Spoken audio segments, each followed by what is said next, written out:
Prolog bagian 3. Mengenai logistik. Karena kurangnya perlindungan untuk karavan, jika mereka diserang oleh bandit atau monster, tanggung jawab untuk itu akan jatuh pada kerajaan Sorcerous. Menyewa tentara bayaran akan menjadi solusi yang jelas, tetapi kerajaan Sorcerous mengusulkan untuk hanya memasang bendera yang akan membuatnya sangat jelas bahwa kereta itu milik mereka, tampaknya sebagai semacam bentuk pertahanan diri. Kerajaan, yang ingin menghindari konflik yang tidak perlu, menyetujui usulan kerajaan Sorcerous dengan ketentuan bahwa mayat hidup mereka tidak boleh memasuki perbatasan kerajaan dan bahwa pajak transit harus dibayar. Melihat kembali sekarang, menerimanya tidak diragukan lagi adalah keputusan yang salah. Mereka pada dasarnya telah mengizinkan karavan yang mengibarkan bendera kerajaan Sorcerous untuk berbaris melalui ibu kota kerajaan dalam prosesi, sampai ke dermaga tempat mereka menuju kerajaan suci. Ini jelas menunjukkan, bagi mata domestik dan asing, betapa lemahnya kerajaan muncul dibandingkan dengan kerajaan Sorcerous. Tidak pernah terpikir oleh kenyataan bahwa kerajaan Sorcerous tampak antusias dengan bantuan semacam itu, dan pengiriman itu sering dan berlanjut hingga hari ini. Jika martabat suatu negara hilang sedikit demi sedikit seperti ini, cepat atau lambat kerajaan harus memilih antara pemberontakan penuh terhadap kerajaan Sorcerous atau berlutut untuk melayani mereka. Ini berteori bahwa kekaisaran sudah mengalami serangan seperti itu dan terpaksa memilih yang terakhir. Itu adalah plot yang berbahaya, tetapi yang tidak dapat disangkal efektif. Yang lebih buruk adalah kenyataan bahwa mereka melakukan ini atas nama bantuan kemanusiaan. Hampir tidak mungkin bagi kerajaan untuk menolak. Arkvien yang pernah membuat ibu kota kerajaan terbalik, yang akhirnya dikalahkan oleh Sorcerer King, Jaldabaoth telah memimpin pasukan demi-humans untuk menyerang kerajaan suci. Wilayah utara telah hancur dan bahkan nyaris tidak dikenali. Dibandingkan dengan kerusakan yang diderita oleh kerajaan suci mengalami nasib yang lebih buruk. Setidaknya menurut apa yang didengar Danak, meskipun bagian utara kerajaan suci hampir sepenuhnya hancur, bagian selatannya hampir tidak tersentuh.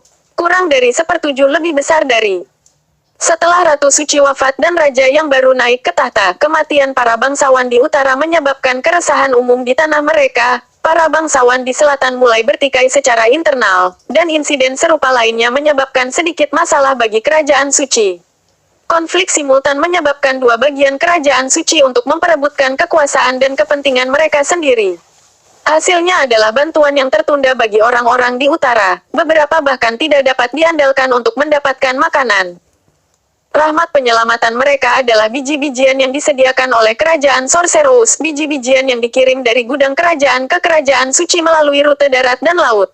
Rencana yang sangat brilian, pikir Danak.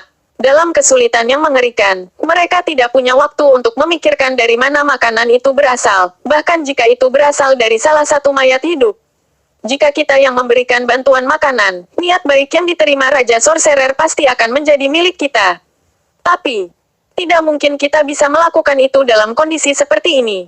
Bagaimana jika pertempuran itu tidak pernah terjadi?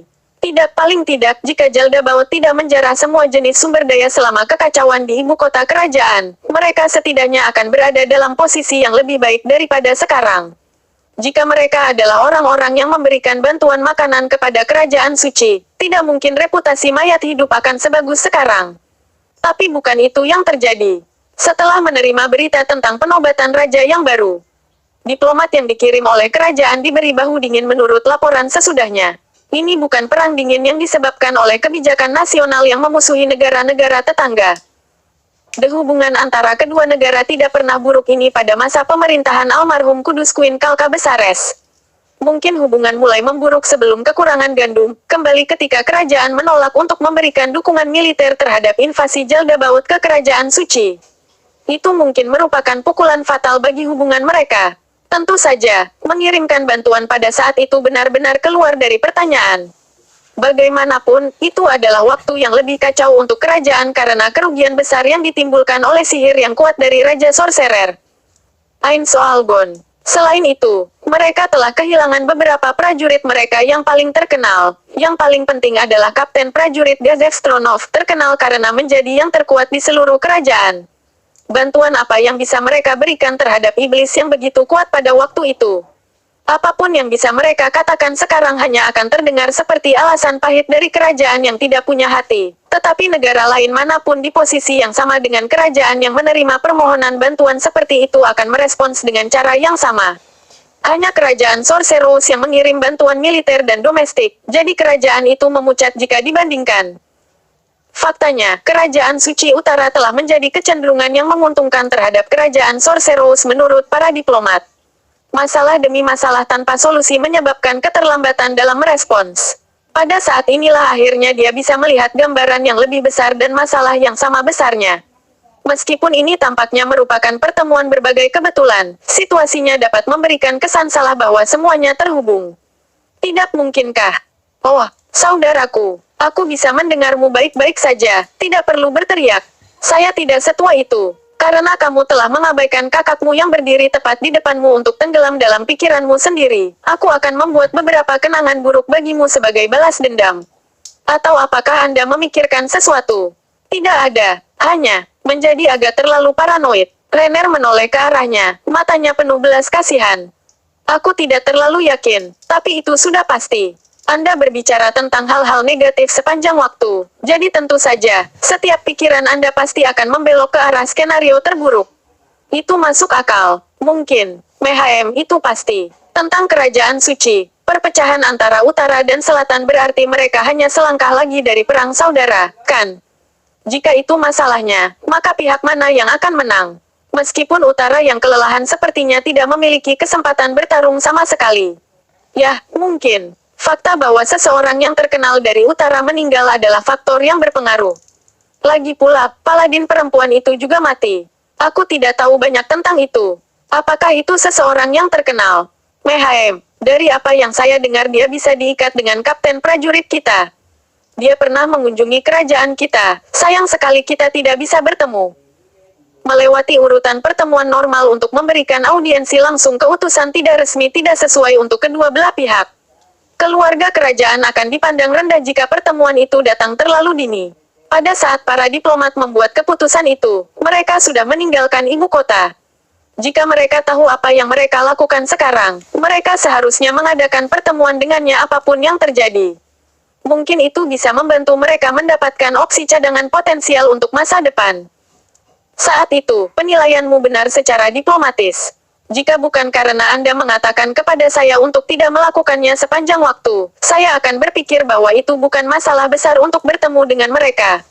Memiliki raja yang bertemu mereka segera pasti tidak pantas, tetapi jika seorang pangeran melakukannya, itu seharusnya baik-baik saja. Bukankah Onisama yang membuat keputusan akhir sendiri? Renner cemberut. Itu adalah ekspresi yang cukup lucu untuk dengan mudah memenangkan hati sebagian besar pria, tak terhitung banyaknya orang yang telah menjadi korbannya. Onisama adalah penerus tata saat ini, tetapi tidak semua orang menyetujui kamu di balik pintu tertutup.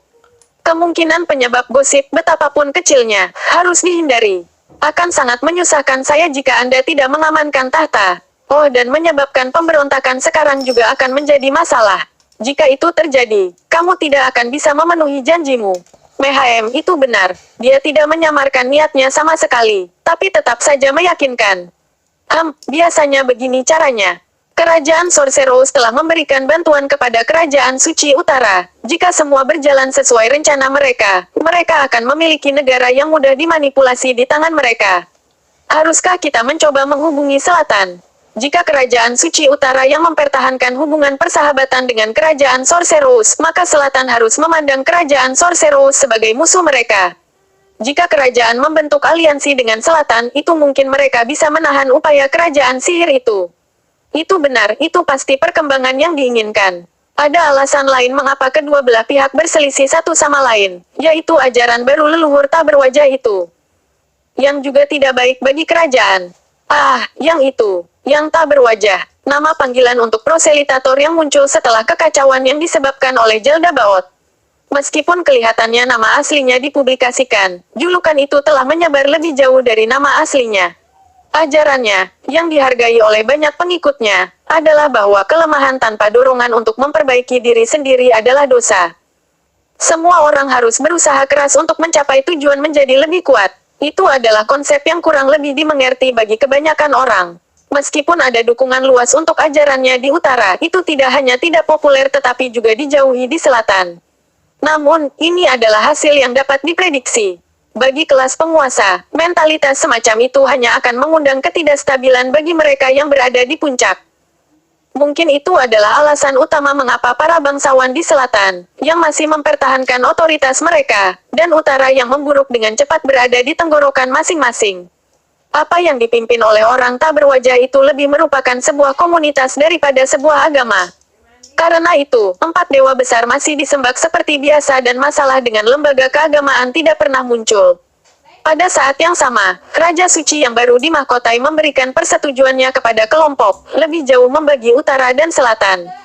Dengan akal sehat, bukankah aneh menyembunyikan wajah seseorang? Rupanya yang berwajah selalu muncul di depan umum mengenakan topeng.